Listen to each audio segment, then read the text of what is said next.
With the World Series just a few days away, we decided it would be a great time to draft our all-time World Series lineup. So me and James are going to be going back and forth in a snake-style draft, going through who can build the best team out of World Series performances ever. So it could be career, it could be a single World Series, it could be a big moment. We're going to let you guys in the comment section down below decide who wins. So if you think I win, you put Mark. You think James win, you put James. If you have some guys that we missed, you can let us know as well. We hope you guys like this. If you do, drop a like and don't forget to subscribe to the Windup for more baseball content. Support's been amazing. So James, I'm feeling pretty good with my list. How are you feeling it? You want to run down through the positions that we're getting and how many at each? Yeah, I'm feeling great. So we're gonna build out a regular baseball team. You guys know a catcher, first base, second base, third base, shortstop, a left fielder, a center fielder, and a right fielder. We're going to have a designated hitter, three starting pitchers, one reliever. So we're gonna get to be what you guys want to see from a World Series team. Yeah, and I feel like, do you have a coin on you by any chance? I do. I was gonna recommend rock paper scissors. Okay, we could rock paper scissors it. I'm Ready? down. All right. Yeah, you count it down. All right. Rock paper scissors shoot. You put your hand in the screen. I know. I didn't. I wouldn't have lied to get a tie though. So let's try it All again. right, All all right. right. Rock paper scissors shoot. All right. You got me. You Ooh, can go first. I'm gonna take the first pick. All right. Yeah. With the first pick, man, this is there's a lot of really good players. I was happy to go second. Yeah, because you do get the back to back, which is kind of a big deal. Yeah. I'm going to do something crazy. I'm going to go starting pitching first Okay. Yeah. because there's a couple guys that jump off this list. First being Madison Bumgarner. He's the best postseason pitcher of all time. I think he's got to be the number one overall pick. While there are a lot of options at the starting pitching position, there's nobody better. Mad Bum's World Series career numbers are truthfully out of this world. And every single time you think of a big game in the postseason, I think Madison Bumgarner's name is the first that comes to mind. He's pitched 36 innings in the World Series, which is insane. That's so many innings. A .25 ERA. He's allowed one earned run, 14 hits, struck out 31 batters, and his whip is .528. It's like every two innings you get a base runner. Absolutely insane. He's my 1-1. Okay. See, I was hoping you were going to go away from Bumgarner because I had one definite ready to pick here, and I wanted Mad Bum. But my one I have to pick to start off, David Ortiz, Big Poppy. Yep. It's weird to go DH first, but David Ortiz This is very anti-you because you're very anti me. I love positional value. Yeah. David Ortiz might be the best World Series hitter ever in history of baseball, and it might not be close. For his career, which was 14 World Series games, nearly 60 plate appearances, the guy hit 455. 455 with nearly a 1,400 on base percentage. And I do think that the most impressive World Series performance that David Ortiz ever had was in 2013, which is the one. I don't know if I can call the Red Sox a dynasty, having three championships in 9 years, but the fact that this was I kind think of you could. it's nearly it was a strong era of prominence that was fueled by Ortiz as the leader of all of those teams. And in 2013, when it was a bit more of an unlikely championship that they had, he hit 688 in the World Series. He hit 688 with a 760 on base percentage. That is, to put it mildly, Barry Bonds shit. A Yeah. 2,000 OPS in a World Series. He would not allow the Red Sox to lose that. So that was my second pick. Now I'm going to start. Now it's going to start to get a little weird. Yes. I have two pretty weird picks here, but I'm going to go with this one for the recency bias. Center Okay. field, I want George Springer. Wow. Okay. Yeah. I mean, that's a good pick. He was on my list as one of my center field options. He's unbelievable in the postseason. Yep, George Springer had the World Series MVP in 2017. That was the first of the Astros run that we had. We'll call that one dynasty. He also, after the home run, this is not just World Series, but postseason in general. He now has the highest championship win probability added in the history of baseball after the Game 7 home run off of Edward Basardo, passing David Freese. I'm sure he's going to make it on this list at some point. A 1,300 career OPS in the World Series. He's one of the few guys that's going to be on our list that's going to be playing in the World Series this coming week. So I'm excited to give him the nod there for my second pick. Good picks. Good picks. I'm gonna surprise everyone. I'm staying pitching because there's some big names here. Wow. There's some big names here that I can just cross off the board, lock down my rotation, and lock down the bullpen because you know where I'm going. All right. So Yeah, just for respect purposes, Mariano Rivera will be my second pick. for sure. He was on my In list. terms of postseason relievers, World Series relievers, there is quite literally nobody better than Mariano Rivera. I think, what is it? There's more men that have walked on the moon than scored against Mariano Rivera in the postseason. Some crazy stat. And especially in the World Series, he's allowed 4 earned runs in 36 innings as a World Series pitcher, a .99 ERA, a whip at .96. Just nobody better. You need 3 outs to get the game. You need 6 outs to get the game over with. Mariano Rivera, unless you're playing the Arizona Diamondbacks is the guy that you go with. And then flipping it back around for my third pick, I got to go with Don Larson through a perfect game in the Yeah. Okay. World Series. Just kind of hammer down, and I'll find someone fun at the end. But perfect game, World Series. That's all you need. Mad Bum, Larson, Rivera. The third guy's up for grabs. All right. Whew, all right. Get back to me. I'm gonna stick hitting. This is weird. You're going all pitching. I'm I going know, all hitting. so backwards. I want Corey Seager. Not Yeah. many guys in the history of this game have two World Series MVPs. One of them, as Seager has admitted, isn't exactly a real World Series MVP, though. But for the sake of this argument, I'll take him with the two World Series MVPs. 82 career postseason World Series plate appearance, 300, 400, 600, triple slash. The huge home run 2 years ago, not 3 years ago, I guess now, because we're in the third World Series since then, for the Rangers to beat the Diamondbacks. Remember, we were watching that on my phone, Yeah. walking from a Halloween house party out to a bar, and we just lost our minds screaming, freaking It's out about it, crazy. scared the people on the street. But he was, especially in that World Series, the Rangers, he was so by far the best player in the field. Impossible to get him out. It was a situation where when really good hitters like Corey Seager are super locked in, you feel like there's nowhere in the strike zone you can go as a pitcher. If you throw it out of the zone, he's not swinging. If it's in the zone, he's going to murder it. You have to make a perfect pitch. And even when people make perfect pitches, Miguel Castro did not make a perfect pitch on that home No. run. But it's that special of a performer and a performance. Now, Also, my, can we just note how insane it is that Miguel Castro was throwing to Corey in the Seager World in a World Series, Series game? Like, in retrospect, that's kind of fucked up. it is very fucked up. And now I'm gonna take my left fielder because I can't leave a board open with this guy available. Especially if you're going pitching, I have to lean in now and get some bats to respond to Madison Bumgarner and all these great guys. Just give me Barry Bonds. Okay, Barry yeah. Barry Bonds only gotten to one World Series ever. He didn't even win it, but he had a 700 on base percentage. He had a 40% walk rate. He hit 4 home runs. It was basically if Barry Bonds saw a pitch in the strike zone in the 2002 World Series, the ball was leaving the yard. Shout out to Trugloss and the Angels for standing up to him, but it was that's as special of a World Series performance as we've ever seen, especially Yep. from a loser. Yeah, two guys that were on my list. Barry Bonds was someone I was considering with this pick, but you'll make it easy for me. I'm honestly just going to cross off left field, call it a day. Give me Babe Ruth. Just the fact that he's still sticking around, Mr. Yankee over here, taking all the Yankee players. But hey, what do you know? Hard to do a The World t- Series list without them. yeah, they've played in just a few games. These Yankee players. Babe Ruth even played in a couple as a Boston Red Sox. Didn't get a hit as a Red Sox though. Fun fact. It's kind of Uh, perfect. yeah, it's kind of hilarious with the Yankees and just in general for his World Series career because he only ever played in the World Series because there was like 10 teams in the league at the time. You're looking at a guy who had 15 home runs in 40 games, 30 RBIs, 1214 OPS, 470 on base, 326 batting average. Not going to be much better options in terms of hitters. So yeah, I'm going to take Babe Ruth at left field. So many games, so many home runs. And then I think I'm going to go with the right field position. I'm going to jump to right field, and I'm also going to take another Yankee. We're going to Okay, take yeah. Mr. Might October, as well. Reggie Jackson. You guys know how good Reggie Jackson was as a player, but obviously in the postseason, he hit a bunch of home runs, including a few in the same game.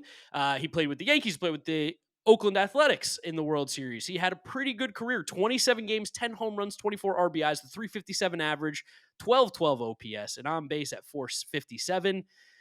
There's again not many better guys than Reggie Jackson. Again, that 1977 World Series, 5 homers in 6 games is just absolutely ridiculous. 1792 OPS, two-time World Series MVP.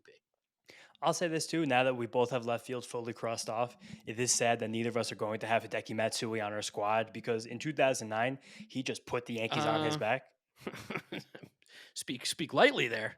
Oh, I I, mean, s- I still got the DH spot open. I thought we had to get guys who were DHs. Was he not a DH during that time? I believe he was playing left field back then for the Okay, Yankees. if he was playing left field during the time, I will honor that. I'll check I a will box score. say I will say Fangraphs has him as a DH when you. Okay, we'll take that. But well, I'll check the box score. You keep talking Yeah, though. no issue then. I was gonna mention how great he was in that World Series, but past that now, I want to take my first starting pitcher. This is kind of my origin story for like really loving baseball. It was the 2003 World Series, and as a kid who was just growing up as like a little young little Mets fan, school with a bunch of little annoying ass Yankee fans running around school talking about how they're the best ever. A guy by the name of Josh Beckett stepped on the mound in Game 7 as a 23-year-old and absolutely lit the house on fire. Josh Yeah. Beckett in that World Series, he won 2 games that World Series. He was just the one. He won one game, lost the other game. But he still pitched great in that. And then he came back again for the 2007 Red Sox, had another dominant performance in the World Series. A 7-inning gem, only allowed 1 run. Josh Beckett's a legendary performance. Again, that's probably like my origin story for my love and admiration for baseball and starting pitching in general. I want Josh Beckett as my World Series ace. Okay. Now, I think I want to cross second base off because second base is a bit of a disastrous position here. I'm I, afraid you're going to take the one. I think this is the one I want to take. Bill Mazeroski. No, I was hoping you weren't going to pick Bill.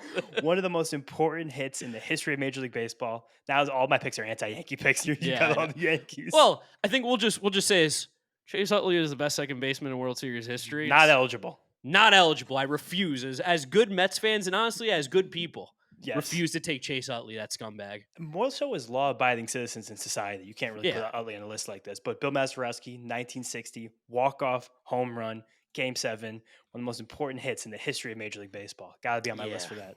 I was really hoping that you were going to be sleeping on that one Thank God because not. the other option I will say I do like who my other pick will be at second base, but just playing the numbers game here, I got to go after positions that you haven't picked already. That's Yeah. where I can get the most value here. So that's going to be first base. I'm going to go with first base first. Lou Gehrig.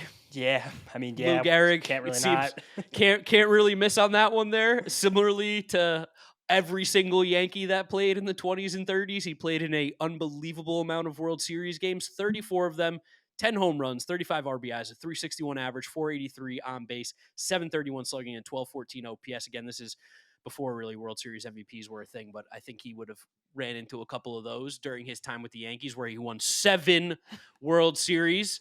That's pretty insane to say. So yeah, give me Lou Gehrig at first base, and then I'm gonna jump on over to third base. And while this guy might not have had the best career, maybe a little tumultuous, when we're talking about the World Series, he won an MVP. He was a big reason why this team started off their dynasty.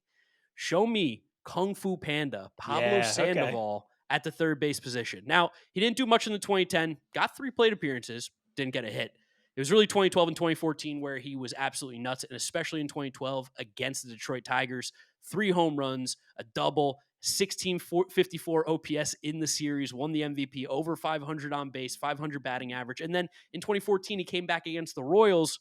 If it wasn't for Mad Bum, he had an argument for World Series MVP as well, and Buster Posey and those guys. 1,000 OPS on base, near 500 again. Horrible, weird career. Really just completely phoned it in once he Kind of, got to Boston. kind of sad.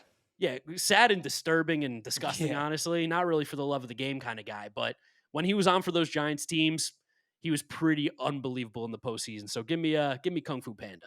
All right. I like that one. I want to go the catcher. We haven't Yeah, done the that's catcher that's yet, kind of have we? that's kind of the only open position where no one's made a pick. Yeah, and there's really a lot of options here, a lot of strange options too. Like if you guys remember, Carlos Ruiz in those 2 World Series for the Phillies. He's not my Crushed it. pick, but just to shout him out because he was a guy that was never a good hitter ever in the regular season. He showed up for those World Series, and all those Phillies pitchers, especially the late great Roy Halladay, just spoke so highly of pitching to him. But I would like to go to Mr. Johnny Bench from the Big Red Machine. Yeah. This is probably the best catcher that's ever played the game. I mean, it's him and probably the guy that you're going to wind up picking who played half a season's worth of World Series games. Yeah. But there was another one. Again, you guys are never going to believe this. 1976 from the Reds swept the Yankees in 4 games. And Johnny Bench hit 500 in the World Series. The guy was an animal. He did win back-to-back World Series with the Reds, 75 and 76. He also was in 72. He was also in 1970. The guy was an animal behind the plate as well. Give me Johnny Bench as my catcher. I mean, that's a pretty dang good pick. I agree. He was one of the 2 options I have. I'm going to go ahead and get my final pitcher here. And I got a snake. Oh, I jumped the gun. Jumped the We gun. keep snaking. We got to keep Jump the snaking gun. here. Another one here. This is I'm not gonna say it's a controversial pick. It's a controversial person, but Oh, as that a was going to be the one. as a baseball player, this is the guy who is. There's no disputing who this guy is. A baseball player, 3 World Series rings, especially in What's his name? his name's Curt Schilling. There you go. I want to say the first time I think that we started to see the modern deployment of pitching in a playoff run, especially in a World Series, where Schilling and his teammate Randy Johnson, 2001 for the Diamondbacks, a team that was. I'm not going to say they lacked talent because they did have a lot of punch, but definitely a team that didn't look as good as the Yankees on paper. Shouldn't have beat them. Definitely No. not. And Schilling and Randy Johnson together wound up putting the team on their backs. But for him to throw 21 innings in a World Series, that's obscene in 7 games. And again, he did it again for the Red Sox 2004 after the bloody sock game the Yeah. series before, and then he came back at 40 years old in 2007 and had another great start in the World Series. It was just Again, I don't really like the guy, but in terms of World Series performers, really hard to find a better one, especially when you consider the volume of 21 World Series innings in the series his team won against all odds. Yeah, I'm gonna raise you one because Kurt Schilling was my pick, but I honestly I'm convincing myself that this one's even better. Give me old Boob Gobson. Bob Gibson Okay. is going to be my pick as my third starting pitcher. This is crazy. He threw 81 innings in the World Series. 9 starts, 81 innings. For those of you at home who are doing the numbers, that's averaging 9 innings a start. You want to know something crazy? In the 1964 World Series, he didn't throw a complete game in every single one, but he still went 9 innings every single time. Yeah, do the math there. Bob Gibson's incredible. 2-time World Series MVP. You're looking at a 1.89 ERA over 81 innings. That's half a season nowadays. That's a lot. That's like more than Paul Skeens through his rookie year. 0.889 whip. He was striking out a ton of guys too, even for the era. It was still absurd. And here's the thing that's the real kicker for me with Bob Gibson: postseason batting, because pitchers used to hit back then. Yeah, I was going He's to hit got that too. 2 World Series home runs, Bob Gibson, and 3 RBIs. That's like more than Aaron Judge has. He was on my list. And I wanted to exactly shout that reason out. Yes. I spent time researching this, looking at pitching, hitting stats in the World Series. Justin found that. I was like, yes. All right. So Bob Gibson is my first pick. And now on the way back, who do I want to just like have some fun with and go crazy? I got some fun ones here, so I want you to have some fun ones too. I have some fun ones. You know what? I'll pick. Give me Hideki Matsui. We talked about him earlier. He was just unbelievable in that 2009 World Series for the Yankees. Obviously, he won the World Series MVP. James kind of alluded to it earlier. They don't win it without him. What he did in that postseason was great, and especially in the World Series. Hit 615 with a 643 on base, 2027 OPS. That's 2 years from now. That's his OPS. Won the World Series MVP, 3 home runs, 8 RBIs. Just a legendary performance from Godzilla.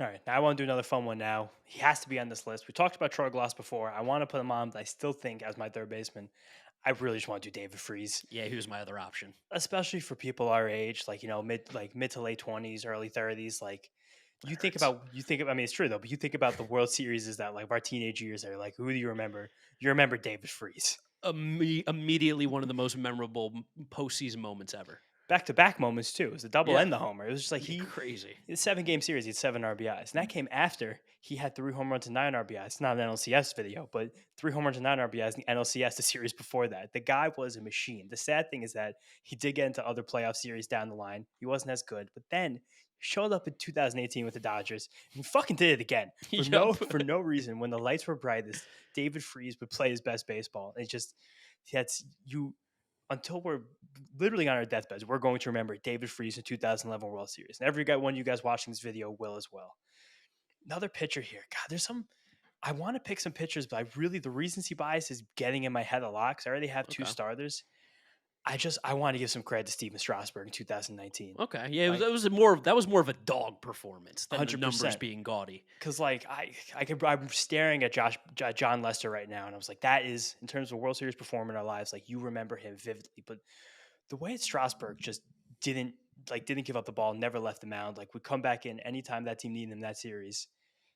It was amazing. And you look back now at the history of Steven Strasburg and all the hype that there was, and the fact that that World Series literally ended his career.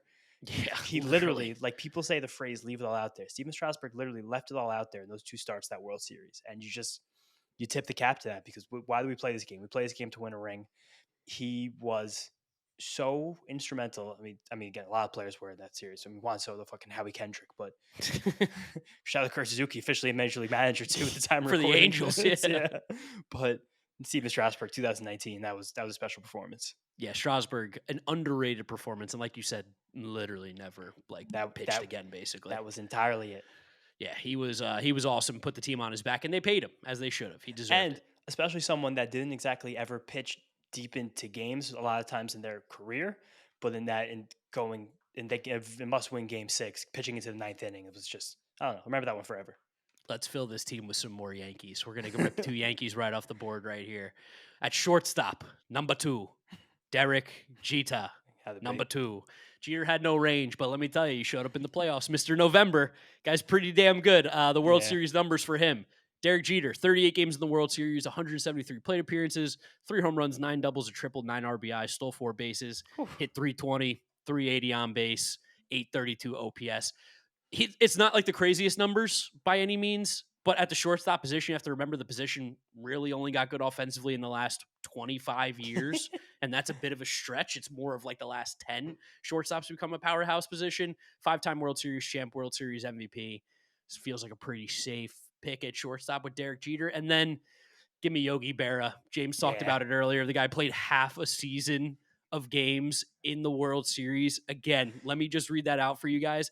Yogi Berra played half a season worth of games in the World Series. 77. Mhm. 14 years, 14 different World Series Yogi Berra played in. 75 games, 295 plate appearances, 12 homers, 10 doubles, 39 RBIs. The slash line's not the greatest. 274, 359, 452, 811 OPS. Pretty good. Still amazing. And he was also an awesome catcher. Really, really good. It's not like, maybe Hideki Matsui's, but he played half a season. The numbers are going to stabilize. This is pretty insane. Yogi Berra, has enough World Series rings to put on every single finger on his hand? It's insane. 10 World Series rings. Imagine the fact that like Yogi Berra played enough World Series games for an OPS to stabilize. Yeah. Just sit around 800. You're like, 300 plate appearance. That's a good sample. I talked about the 6 games in the World Series that Barry Bonds played with 2,000 OPS. And Yogi played almost 80 of them. All right, I got another one now. I love big moments on my list, so I really want to heap just tons of credit onto Kirk Gibson. Yep. 1988 on one leg, the only plate appearance he had in that World Series, hitting the home run that gave the Dodgers the true upper hand against a team from Oakland, the A's, who was in a bit of a dynasty of their own. That team was ready to win some Disgusting. ball games. Yeah, 2 separate dynasties in Oakland. It's a shame that team doesn't play in that city anymore, but easy to forget that in Kirk Gibson's prime, he also won another World Series and had a tremendous series for one of the most forgotten champions ever, the 1984 Detroit Tigers. Guy hit 333 with 1100 OPS in that World Series. A couple big home runs there as well. And that's when Kirk was still young. He was able to steal some bases. That was before Kirk Gibson became also one of the most pivotal free agents in Major League Baseball history. Talk about the history of the business here. Kirk Gibson's just, and again, the fist pump around first, second base. That's every baseball fan seen that before. Last position I want to fill now. Interesting to go to first base because I'm really between two options. You really hit the easy one with Garrett Gurley, so I Yeah, knew I know. can wait on you late. And these are two guys here who both played in 2 World Series and had huge moments in each of them. This isn't going to be my pick, but I think this guy is too forgotten in modern baseball lore. We don't talk enough about Lance Berkman, how great he was. Yes. 2011 World Series, 35-year-old Lance Berkman was unstoppable for the Cardinals. Like we talk Yes. about David Freese winning the MVP, it makes Lance Berkman get even more forgotten because Freese had the big moments, but Berkman was unstoppable. I want to talk about Freddie Freeman. Yeah. The theme of my list is players that killed the Yankees, and Freddie Freeman last year ended the World Series in Game 1 Own that ass. with the grand slam off Nestor Cortez. Then played the rest of the series on one ankle, hit the big home run that was also in Game 4. No, it was Game 5. At the game with the cop. No, it was Game 4 because the Capo Bianco 4, yeah. jerk offs were in stole the Jeez. ball out of Mookie Betts' glove there. But that grand slam, and also 2 big home runs when the Braves won that pretty unlikely World Series against the Astros 2021. As that entire team fell apart around Freddie Freeman, they basically filled it in with the replacements. He was the driving force the whole second half. Is that the season he played third base a little bit too, or was No, that was earlier? early in his career. That was Okay. when who was the old pinch hitter they had playing first base because he got hot? Who was it? Matt Adams? It was Matt Adams, yes. And Fat Matt. because Freeman broke a wrist or something. He picked up a glove. He's like, let me play third. That's Yes. a ball player right there. That's a guy who's probably about to win his 3rd World Series. But yeah, that Nestor Cortez grand slam was one of the coolest baseball moments I can ever remember. Just stood Yeah, up and just started freaking out. I was in Nashville at a friend's Yeah. apartment watching that game, and he was a Yankee fan, sadly for him, and ripped his heart out. And boy, did he have a night though. The rest of that night though in Nashville, good time. I was super pumped as a Mets fan. Fuck the Yankees. Yeah, right. So I think now each of us only has one pick left. You have 2. I I have- have one. I have 2 picks. You have 1. You relief pitcher last. Go figure. The thing that you love. Of course. You Yeah, leave it to the end. my favorite thing. All right, so I'll just go down the list here. At second base, Mark Bellhorn. Mark Bellhorn had a great World Series for the Boston Red Sox. A little forgotten again because 2004 World Series, there's great stuff happening. But the Red Sox, he hit the big home run in the 8th inning did. off of Julian Tavares in Game 1 That's a name. to put them ahead against the St. Louis Cardinals. Also, shout out Julian Tavares. Weird Yeah. little player that lives rent-free in my head. And Bellhorn was also really good in the postseason. I think his on-base percentage was approaching 500 for the series. That's kind of the whole thing I got there. I don't think he was a particularly incredible player, but being on base close to 50% of the time for that lineup helps him score runs, and he hit a basically game-winning home run in that one. So yeah, give me Mark Bellhorn at second base, probably the weakest. Again, we refuse to acknowledge Chase Utley's existence. And then because it's a World Series video and why not, I'll stick with the Yankees theme in center field. Give me Mickey Mantle. Mickey Mantle, Oh, big miss. yeah, big miss. You jumped the gun a little on Springer. Springer was my backup if you let Yeah, Mickey on the board, and then he was still there at the end, which I can't believe it. had the recency bias. Unlike Yogi Berra, lost a lot of World Series. Mickey Mantle, not. I mean, he won 7, pretty good, pretty good. He did lose 5 though. That's a shocking amount. 12 World Series for Mickey Mantle. That's 65 games. Just so you guys at home remember, that is more than the 2020 World Series season. Yeah. So he played more World Series games than people played in that regular season because that season doesn't count. 18 home runs, 40 RBIs, 257 average, 374 on base, 535 slug for a 908 OPS.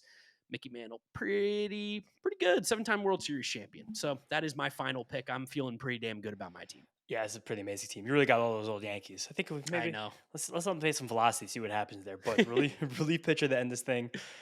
I see people again. I'm gonna throw 2 guys out there. I'm gonna pick the weird one, but I'm gonna talk about the old one. We can give some honorable mentions to guys that we have on our list at the end because there's a couple Okay. guys that didn't get mentioned that I'd like to just give shout outs to. Okay, for sure. I've been doing live honorable mentions, but I'll keep this last one for that. Give me Sergio Romo as my closer, man. Nice. Good pick. 6 World Series appearances, never let a run home, no blown saves, no losses. Sergio Romo was pretty instrumental part of a lot of those Giants teams. Even though most of those World Series never got close, Sergio Romo did close out every single game, so it wouldn't have to be any stress. Nice. Yeah. Sergio Romo. Good pick. Pretty locked down. All right. Yeah, So I had honorable mention at relief pitcher Koji Uehara. yeah, 2013 was, I think he gave up a run in the postseason. I think in the World Series, he was pretty lights out. Koji was a beast. I want to give a shout out to Willie Aikens. I saw his name pop up in terms of first baseman performances. Uh, in a World Series. So he did it with, I believe, the Kansas City Royals. Yeah, Kansas City Royals, 1980 World Series. 4 home runs in 6 games, 8 RBIs, 400 average, 538 on base, 11 or 1638 OPS. Just one of the best singular World Series performances. The crazy thing is, though, the guys we picked were better. yeah, definitely. We also have to shout out Stephen Pierce winning Yes. the World Series MVP for some reason. 2018 just was the most difficult out in that series. A 500 on base percentage, smacked 3 homers in what was another just ragtag funny Red Sox team.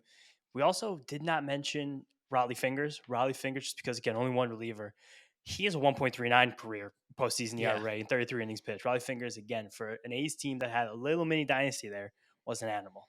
Yep. Whitey Ford, too. Sandy Koufax. Andy Pettit Yeah. won like a million World Series. There are definitely some guys Andy that we Pettit left made off this like, list. I think he made like 17 World Series starts. Yeah, Like he's 70 he's a innings. freak with that. But again, I'll take all the Yankees hitters. The pitchers Yeah. will give me Mariano. But last honorable mention too, Juan Soto.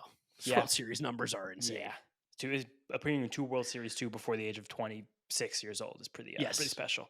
And as you guys know, he carried that Yankees team in the World Series. So I mean, someone had to. someone had to. There was Their no other superstar option. didn't show up. Yeah, the Yeah. lights are too bright. Turn those lights off. All right, let us know in the comment section whose team you think is better, mine or James. If you guys like this, leave a like. We'll do more of this draft stuff on here. I hope it's enjoyable. You'll let us know. Subscribe to the Windup if you like the content and want to see more of it. You can follow James on social media at James Shiano. I'm Draft Nick Mark with a C. Thank you guys for listening. Thank you for watching. We'll catch you on the next one. Peace out.